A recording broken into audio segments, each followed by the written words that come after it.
Hello प्यारे छात्रों, मैं मोहित शर्मा सर्वोत्तम करियर पाथ में आपका स्वागत है। कैसे हैं आप सारे लोग? आशा करता हूं कुशल मंगल होंगे।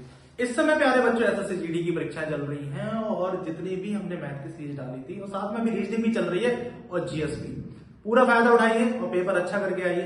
और अभी अप्रैल यानी कि होली के बाद आपके एसएससी एमटीएस और एसएससी सीएचएसएल सबसे पहले सीएचएसएल के पेपर होंगे और उनके लिए बिल्कुल तैयार रहिए। ठीक है, हम पूरे की पूरी सारी चीजें, क्योंकि मैंने क्या बोला, एसएससी सीएचएसएल और एमटीएस सबसे ज्यादा इंपॉर्टेंट है यहाँ पर एडवांस मैथ, और जिसकी हमारी कौन सी सीरीज चल रही है, ज्यामिति की।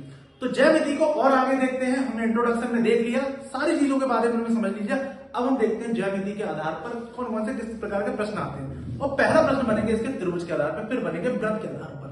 चलिए देखते हैं।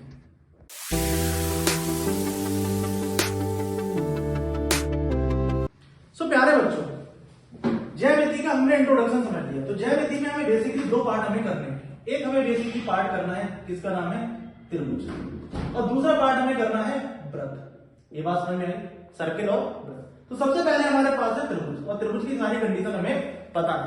भाई त्रिभुज के बारे में जो चीज हमें पता है कि त्रिभुज के लिए कोई भी त्रिभुज फॉर्म होगा तो उसके लिए किन्हीं दो भुजाओं का मान, ये हम बेसिकली मेंसुरेशन में भी कर चुके हैं और जिसका लिंक आपको डिस्क्रिप्शन में मिल जाएगा। ठीक है प्यारे बच्चों, तो यहां पर किन्हीं दो भुजाओं का मान, किन्हीं भी दो भुजाओं का, जैसे ए बी और सी, यानी कि ए बेसिकली ए प्लस बी, किन्हीं भी दो भुजाओं का मान तीसरी भुजा से बड़ा होना चाहिए।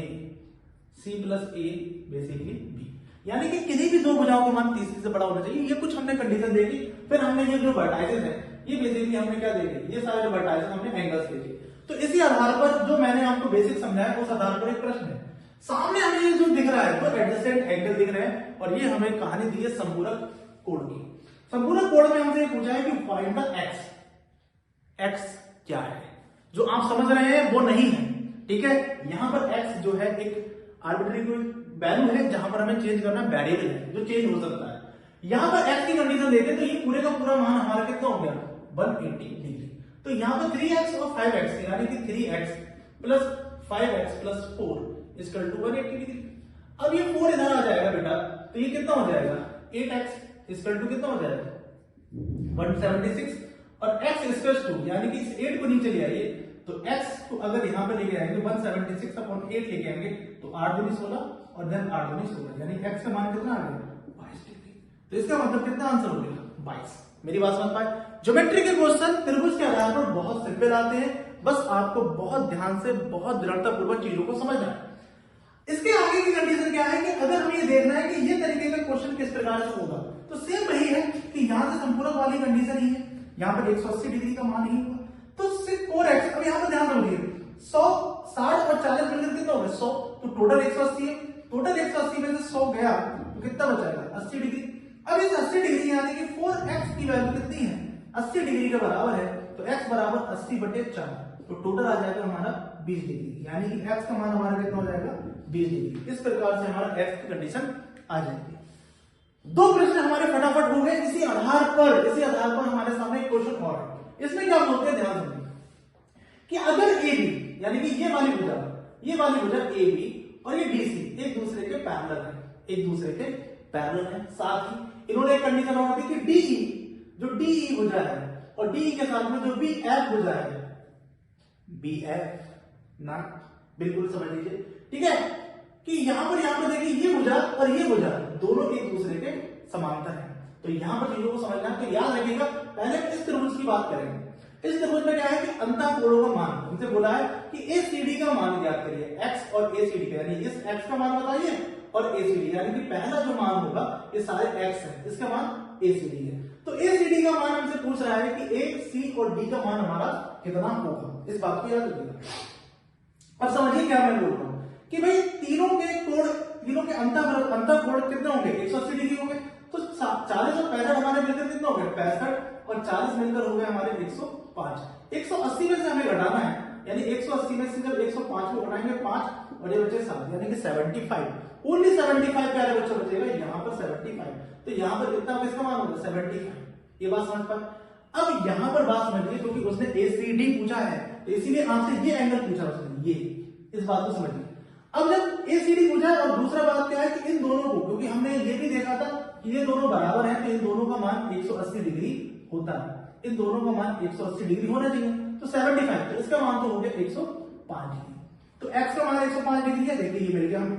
अब साथ में क्या है कि यहाँ पर इन तीनों का यानी कि ये संपूरक की स्थिति है, और संपूरक की स्थिति में प्यारे बच्चों यहाँ पर 180 डिग्री का मान बनना चाहिए। अब 180 डिग्री में 65 और 75 मिलकर कितने हो जाते हैं? 65 और 75, 0 7 5 7 6 13 और 1 14, यानी कि 140 डिग्री।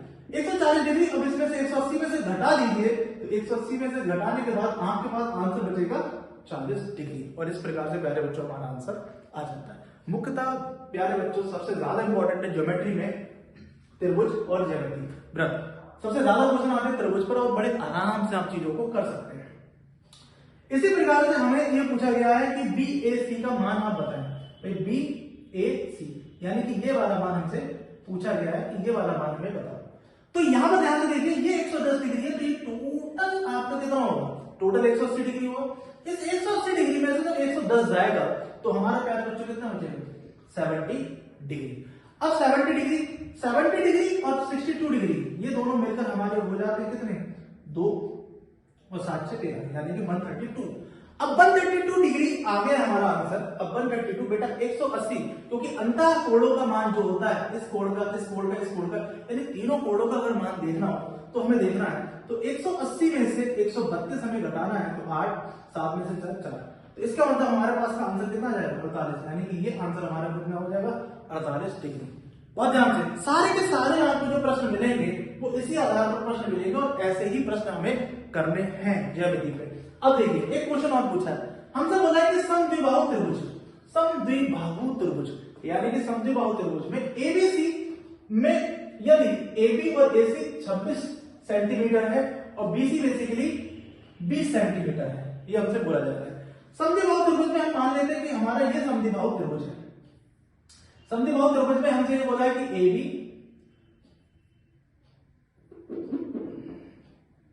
AB और AC का मान बराबर है, तो हम यहाँ A मान लेते हैं, AB और AC। AB और AC दिया हमें 26 सेंटीमीटर, और यहां पर भी दिया 26 सेंटीमीटर, और ये बेसिकली हमें इन्होंने दिया BC की वैल्यू 20 सेंटीमीटर। अब हमसे ये बोल रहे हैं कि त्रिभुज का क्षेत्रफल ज्ञात करिए। देखिए मैं आपको सबसे आसान तरीका बताता हूं त्रिभुज का क्षेत्रफल निकालने का, किस प्रकार से देखिए निकालेंगे। एक तरीका यह है कि आप यहां पर ये लंब डाल देंगे, तो लंब डालने से पता चलेगा कि ये बेसिकली कितना हो जाएगा? 10 सेंटीमीटर, ये हो जाएगा आपका 10 सेंटीमीटर। अब आप यहां से पाइथागोरस निकालने के बाद आप इस वैल्यू निकाल लीजिए, तो जब पाइथागोरस लगाएंगे तो 26 का स्क्वायर बराबर 10 का स्क्वायर बराबर प्लस 8, यहाँ पे d मान लीजिए, AD का स्क्वायर। 26 का स्क्वायर होता है 676 और में से 100 जाएगा, तो AD का स्क्वायर यानी कि 576 बचेगा। AD स्क्वायर बराबर 576। अब 576 होगा, तो 576 अब बेटा प्यारे बच्चों किसका हो जाएगा? ये हमें देखना है, ठीक है। भाई देखिए 576 अगर हमें देखना है कि किसका है, तो 18 को थोड़ा सा करके देखिएगा। 18 को 8 2 64 6, ठीक है। 8 एकम 8, 8 एकम 8, 8 8 16, 16 और 6 22, 2 1 एकम 1 और 2 3, 324 हो गया, ठीक है। 19 को अगर आप करेंगे तो 19 का स्क्वायर होता है 361, इस बात को ध्यान से समझिएगा। 24 का अगर आप करेंगे तो 24 का 416, 1 4 2 8, 4 2 8, 8 8 16, 16 और 1 17, 2 2 4 और 1 5, यानी कि इसका आंसर AD का कितना आ जाएगा? 24 सेंटीमीटर, यानी कि 24 सेंटीमीटर। अब इस प्रकार से आपको क्या निकालना है? इस प्रकार से इस त्रिभुज का क्षेत्रफल निकालना है। तो इस प्रकार से इस त्रिभुज का क्षेत्रफल निकालना है तो होता क्या है? Half base into height. तो बेस बेटा कितना हो जाएगा? बेस पूरा लेना है, बेस 20 और हाइट कितनी लेनी है? 24। तो बस 2 से काट दीजिए 10, 240, दिस इज योर आंसर। इस प्रकार से ये आंसर आपका आ जाता है। अगला जो प्रश्न आता है उसके आधार पर ये बोल जाते हैं कि 5 सेंटीमीटर 12 सेंटीमीटर भुजा वाले समकोण त्रिभुज का परिमाप हमें बताइए कि परिमाप क्या होगा। समकोण त्रिभुज है, तो समकोण त्रिभुज में हमने एक चीज देखी थी कि भाई समकोण त्रिभुज अगर बन रहा है A, B और C, तो समकोण त्रिभुज में जो बन रहा है तो जाहिर सी बात है एक माप हमारे पास 5 सेंटीमीटर की है, एक हमारे पास 12 सेंटीमीटर की है। अब हमें बेसिकली इसके आधार पर हमें आंसर निकालना है कि किस प्रकार से हमारा आंसर आएगा। बात ध्यान से सुनिए, अगर याद रखिएगा कि इन दोनों का जो वर्ग है, इन दो भुजाएं हैं, जैसे A स्क्वायर है और ये B, A है और ये बी है, तो a square plus b square बराबर होगा इस c स्क्वायर के। इस बात की याद रखिए, इन दोनों भुजाओं का जो वर्ग होता है वो तीसरी भुजा के वर्ग के बराबर होता है। हम पहले ये देखना चाहते हैं कि इस आधार पर हमारा प्रश्न आ रहा है या नहीं आ रहा। जैसे 5 का स्क्वायर है तो ये 25 हो जाता है, 12 का स्क्वायर कितना होता है 144। इस बात को समझिए। अगर मैं 144 में से 25 को घटाता हूं, मतलब मान लेते हैं पहले हम दोनों को जोड़ देते हैं। अब जब दोनों को जोड़ते हैं तो उसने हमसे बोला है कि भुजा वाले समकोण त्रिभुज का परिमाप बताएं। हमसे परिमाप पूछा है, वो परिमाप होता है तीनों भुजा को जो। तो अब यहाँ पर ध्यान में देखिए कि जब 144 है और ये 25 है, अब 144 का मतलब ये 5 हम इसे मान लेते हैं, 12 हम इसे मान लेते हैं, तब कहीं ना कहीं हमारे जाकर ये सी की वैल्यू 13 हो जाएगी। अब 13 12 कितने हो गए, 13 12 कितने हो गए 25, और 25 और 5 कितने हो गए 30। तो इस आधार पर हमारा जो परिमाप आ जाएगा 13 12 और 5, और इस प्रकार से हमारा आंसर आ जाएगा 30। तो बेटा डरने की कोई बात नहीं है। ज्योमेट्री नाम जरूर आपको बहुत हैवी लगता है कि एडवांस मैथमेटिक्स का टॉपिक है, सर बहुत इजी है।